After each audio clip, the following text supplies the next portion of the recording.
तिरुमाला मंदिर एक ऐसी जगह जहां आस्था, दौलत और रहस्य तीनों एक साथ बसते हैं।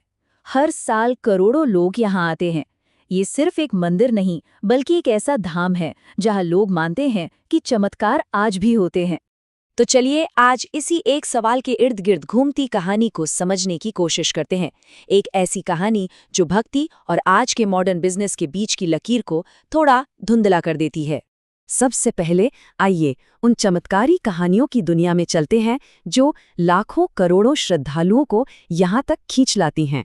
सुनने में ये सवाल शायद थोड़ा अजीब लगे, है ना? लेकिन यही तो इस मंदिर के सबसे बड़े रहस्यों में से एक है जो साइंस को भी सोचने पर मजबूर कर देता है।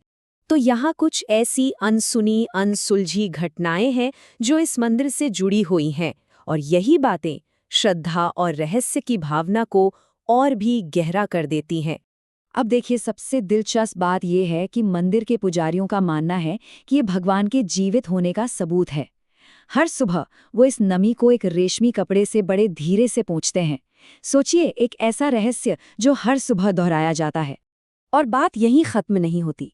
एक और राज है, समुद्र की आवाज का। कहानी ये है कि जब भगवान विष्णु इन पहाड़ियों पर आए तो समुद्र देवी उनके पीछे पीछे आ गई, और भक्त मानते हैं कि ये आवाज उसी दिव्य मौजूदगी का सबूत है जो पहाड़ों के बीच सागर का एहसास कराती है।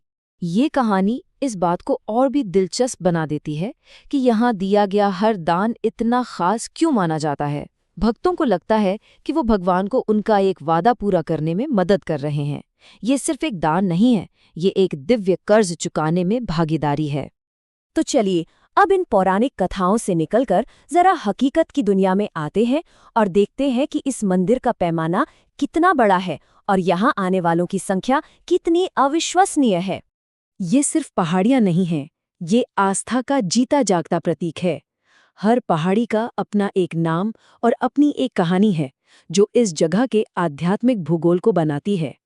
यहाँ आने वाले लोग इन पहाड़ियों पर चढ़ने को सिर्फ एक यात्रा नहीं, बल्कि एक आध्यात्मिक अनुभव मानते हैं। ये आंकड़े देखिए, ये खुद अपनी कहानी कहते हैं। सिर्फ 60 सालों में तीर्थयात्रियों की संख्या 2.25 लाख से बढ़कर 2.5 करोड़ के पार पहुंच गई। ये सिर्फ भारत में ही नहीं, बल्कि पूरी दुनिया में एक अद्भुत घटना बन गया। मतलब हर एक दिन, सोचिए, हर एक दिन एक छोटे शहर के बराबर की आबादी यहाँ दर्शन करने आती है। ये पैमाना वाकई में हैरान करने वाला है, और इतने बड़े हुजूम को संभालने के लिए एक बहुत बड़े संगठन की जरूरत पड़ती है। तो चलिए अब आगे बढ़ते हैं और ये देखते हैं कि आस्था के इस विशाल साम्राज्य को आखिर चलाता कौन है और कैसे चलाता है। टीटीडी ये सिर्फ एक ट्रस्ट नहीं है, ये अपने आप में एक बहुत बड़ी कॉर्पोरेट जैसी संस्था है। ये स्कूल चलाती है, अस्पताल चलाती है, सड़कें बनवाती है और भी बहुत कुछ। ये आस्था और मॉडर्न मैनेजमेंट का एक अनोखा संगम है। इस स्लाइड में जो सबसे दिलचस्प है वो है इसका विकास। देखिए, 1966 में जहां सरकार और कई स्तर हुआ करते थे, वहीं 1987 के बाद इस स्ट्रक्चर को बहुत सीधा और असरदार बना दिया गया। एक एग्जीक्यूटिव ऑफिसर को मुख्य शक्तियां दी गईं ताकि फैसले जल्दी और प्रभावी ढंग से लिए जा सकें। ये रकम मंदिर की जबरदस्त वित्तीय ताकत को दिखाती है। अंदाजा लगाइए, यह बजट भारत के कुछ छोटे राज्यों या दुनिया की कई छोटी-मोटी कंपनियों के सालाना बजट से भी कहीं ज्यादा है। और ये सारा पैसा सिर्फ भक्तों के चढ़ावे और उनकी आस्था से आता है।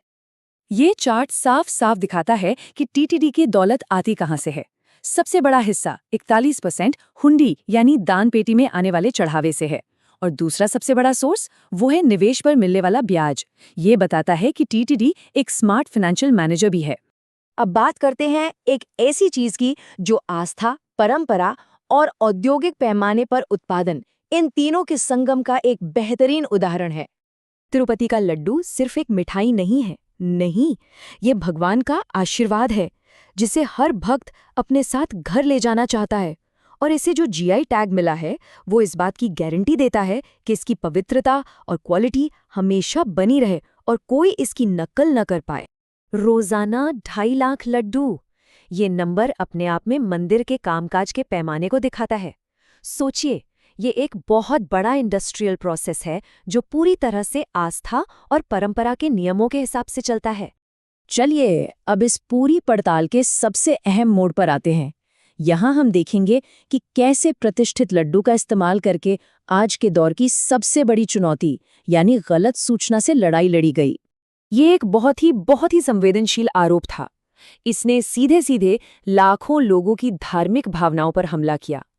ये अफवाह इस बात का उदाहरण है कि डिजिटल युग में आस्था को किन बड़ी चुनौतियों का सामना करना पड़ता है। इस स्लाइड से साफ पता चलता है कि अभियान कैसे काम कर रहा था। एक ही मैसेज को सैकड़ों अकाउंट से कॉपी पेस्ट किया गया ताकि ऐसा लगे कि ये सच में लोगों का गुस्सा है। और तो और अमूल जैसे बड़े ब्रांड का नाम भी बिना किसी सबूत के इसमें घसीट लिया गया। ये दिखाता है कि कैसे निजी इमोशनल कहानियों को गलत जानकारी फैलाने के लिए एक हथियार की तरह इस्तेमाल किया गया।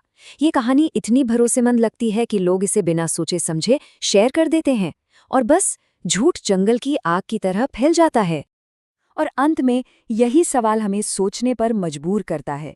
एक ऐसी दुनिया में जहां सही और गलत जानकारी दोनों बस एक क्लिक की दूरी पर हैं, तिरुमला जैसी सदियों पुरानी संस्थाएं अपनी पवित्रता और अपने सच को कैसे बचाए रख सकती हैं?